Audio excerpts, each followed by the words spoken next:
Action is a good thing if it is grounded by energy. It's not such a good thing if it is in opposition to the energy that is flowing. For example, let's say that here I am in my human form, and I haven't been accomplishing very much, and I don't like where I live, and I don't like what I'm eating, and I'm not happy with what I'm driving, and I'm not very happy with my life. In other words, I feel like there's so much more for me. Well, in every bit of life, I've created a vortex, so it's all queued up and ready for me, and there's so much potential for me that's already there that I've not been allowing myself to receive. But right now, I'm discouraged, and so I'm discouraged, and I've decided that I'm going to just do something about it. I'm just sick and tired of being sick and tired, and so I'm just going to dig in, and I'm just going to make it happen. So I just go out and I beat the pavement, and I look for work, and I say to others, I'm just really tired of failing, and now I want to succeed. And from that attitude and from that mood, I go to a lot of effort, and I turn over a lot of whatevers, and I don't find very much success in all of that. But I get this job which is really hard and long hours and doesn't pay much, and this job which is really hard and doesn't pay very much. Now I'm working 3 and 4 and 5 jobs because I'm determined that I'm going to get myself out of this. But in my lack of belief in myself, and in my disappointment of where I am, and in my constant complaint about my plight, I am preventing myself from hooking up with all of these resources that are all queued up for me. And that's when we say you just can't get to where you want to be from there. Sure. Is any effort required to make money or to have money into your bank account? No, I'm serious. This is a real question because... No, it isn't. It isn't. But here's a way of looking at it that we really want you to hear. No effort is required, but it is inspired. And the reason that effort will be inspired is because inspired effort is really, really fun. It's so fun, you don't even call it effort. What you call effort is the stuff that's not inspired. And if it's not inspired, it's not fun, and then it's effort. But if it's inspired, then it's just the best idea you ever had. And then it's an impulse, and then it's the right place, right time, and then it's others helping you, and then it's synergy, and then it's magic and power and effort, and you're going through motions and you're moving your body, but the energy that creates worlds is flowing through you. This receptive mode that we've been talking about all day here today, it's not just the receptive mode, it's the replenishing mode. You receive, and it continues to fill you and inspire you, and you wake up and there's more flowing and more flowing and more flowing and more flowing and more flowing. Not required, but it is inspired, and when it is, you will want to act. We do not know anyone who's in their physical bodies, who's tuned into this non-physical energy, who is not wanting to be more and more and more active. Think in terms of manifestation. Manifestation, and you might couple effort with that. Manifestation is a further leading edge. It's ready to be ready to be ready to be ready to be ready to be ready. And then there's action, there's motion, there's interaction. There's action in almost everything that's delicious. How do I rectify that with the wisdom or the teachings of, I've been in the business world for as long as I can remember, and you listen to Shark Tank where they're always talking about like how hard they had to grind to get to where they're at. And I can't meet a business person who's going to tell me, I got into the vortex and I'm inspired into action. It's very rare. I'm not saying it's not, and I'm not saying that I don't believe you. Of course, this is how I've lived my life for years. We do not know one successful being, and we know all of them, who didn't utilize this energy that creates worlds in their success. They just don't understand it? Is that what you're saying? Or they don't know how to convey it? And maybe it is that so many people are living a rather conditional life where they need someone to do some things of action. So they need to convince you that you need to be the actor in their dream. It's like someone saying to you, don't be selfish. And what they mean is, do my selfish bidding, not your own. I'm not sure I understand that. Well, then you're not trying very hard. Is that your way of getting me to understand it?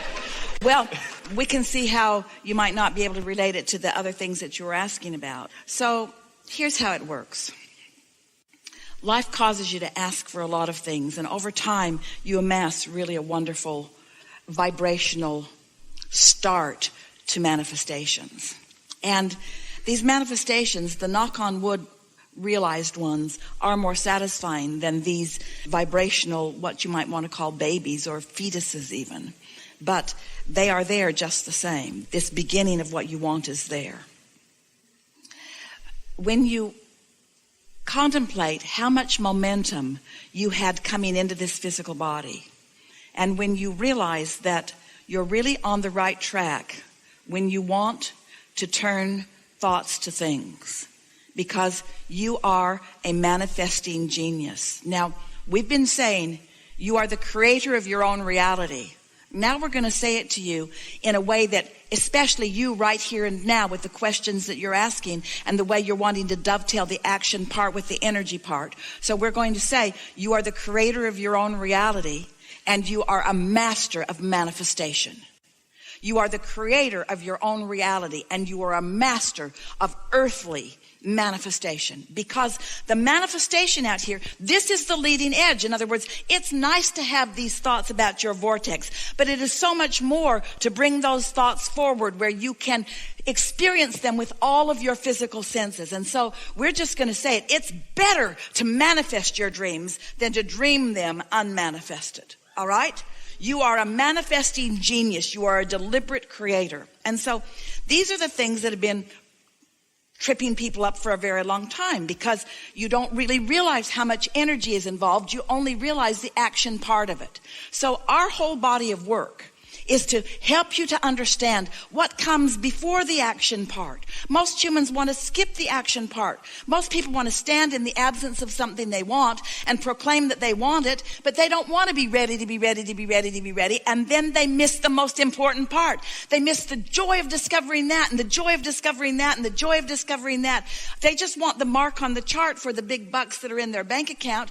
They don't often want the clarity and the ingenuity and all of the stuff that comes to them along the way. But your inner being knows everything that's in your vortex. Do you know, in your vortex, you're not just asking for a pile of money or for a highly rated, successful company. You are asking for that, but not only for that. You're asking for clarity, and you're asking for intuition. You're asking for sensitivity. You're asking for love and harmony. You're asking for so many things. And so your inner being is going to lead you to your massive fortune. Yes, your inner being will. But your inner being is also going to lead you to your humanity, to your clarity, to your compassion, to your wholeness. In other words, your inner being is going to guide you to the whole of who you are, so that every step along the way is this savory, succulent, delicious, divine, meaningful manifestation on your way to more and more and more and more and more. And so many people just want to say, well, set your goal for money and get right there to the money, and that takes a lot of effort. And we want to say, hold everything. The effort that they're guiding you toward will prevent you from having the majority of what's in your vortex that you want. Yes, you want the money, but you want so much more. And you can have it all. And nothing less than having it all will be satisfactory to you. So where is your confusion? What is it that isn't jiving for you? I think it's just mixed messages from many influences in my life. Well, of course, there are so many influences around you, but we were talking about that earlier. Your inner being knows where you stand in relationship to everything that you want. And when you tune to that vibration, your inner being will guide you incrementally and precisely to every single thing that you want. And when you're not feeling inspired, when your bank account is,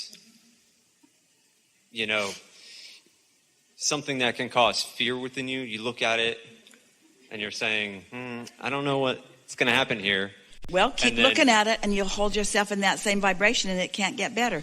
That's how you introduce resistance into it and slow your progress. In other words, you can't get around it. You cannot harbor negative emotion in response to what you're observing and get to where you want to be. It defies the laws of the universe. And anybody that tells you hard work while you've got fear will get you there is not explaining it the way it works. You could have fear and begin working hard, and you could be distracted from your fear. We're not saying that sometimes action doesn't cause you to feel better, and when you feel better, then you get better results. We're just wanting to show you the way you can use the leverage of non-physical to assist you. We are not saying that those teachers that teach those things are wrong. Often it is a misunderstanding. Sometimes people will say to us, Abraham, I went here, or I read this book, and I heard this and this and this. And what we always respond to is where they are in relationship to what they heard. We're not responding to what was originally written. We're responding to where they are in relationship to what they heard, you see. Esther, in the beginning, she would say to us, Abraham, why are they lying? Because she'd hear of other teachers that were saying things that weren't the things like Abraham was saying, and she'd come to trust what we were saying, and so she didn't like it when others were teaching a different method. Why are they teaching things that aren't going to work? Or why are they saying that? And we said, if every student were in the same place, there could be one teacher teaching them all the same thing. But that's not how it is. So we think that what we've accomplished here today in terms of a new conversation, better than ever before, is that we want to help you to integrate that you are spiritual beings in a physical world, and that the physical world is an extension of your spirituality, and that your success in your physical world is success of your spirituality. They're not separate. So often people have been sort of teaching and believing, mostly through religion, that God is perfect and non-physical and somewhere else, and you are here being tested and tried in order to prove yourself so that you can be there. What it really is what man wants to call God, all that non-physical energy, is forward-looking with you right here and now. And your success is the success of that non-physical energy. So you're out here, a pioneer, defining the specifics of what you're reaching for and casting a vibrational creation of them. And the source within you is beholding what you've put there and is believing in what you're asking for and is knowing the validity of what you're asking for and knowing that you can get there and willing to show you all of the ways that you can get there, understanding what beliefs you have that are in your way and what beliefs that you have that aren't in your way, knowing what your path of most resistance is to get what you want, knowing what your path of least resistance is.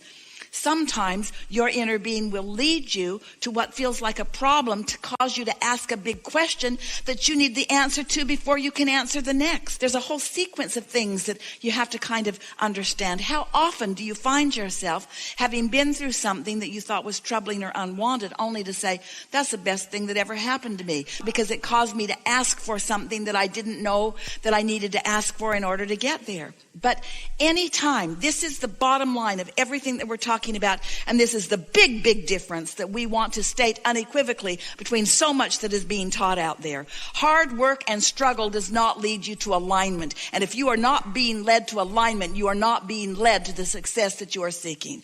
We don't know of anything that you're looking for, nothing that anyone wants or ever has wanted or ever will want. Whether it's a material object or a pile of money or a relationship or a circumstance or an event or an empire, there's nothing that anyone wants that is for any other reason than they believe they will feel better in the having of it.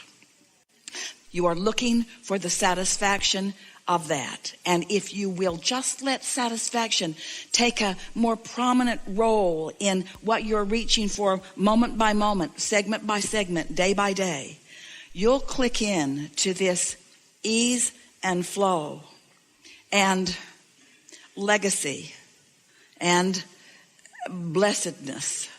You'll click in to a pattern of help from the universe that will transform you into someone who loves yourself enough to not believe that suffering is the key.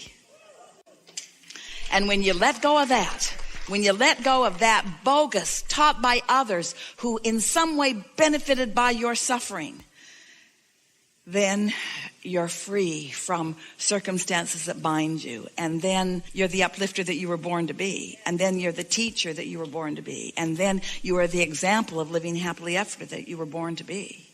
We know it's a big stream. There's a big stream that says struggle is good for you. Struggle is good for all of us. But it isn't. It is an anomaly to who you are.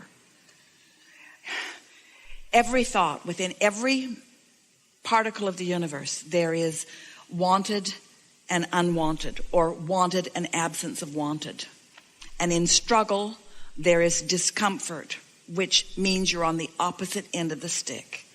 And that really is the best way we can say you cannot get there from there.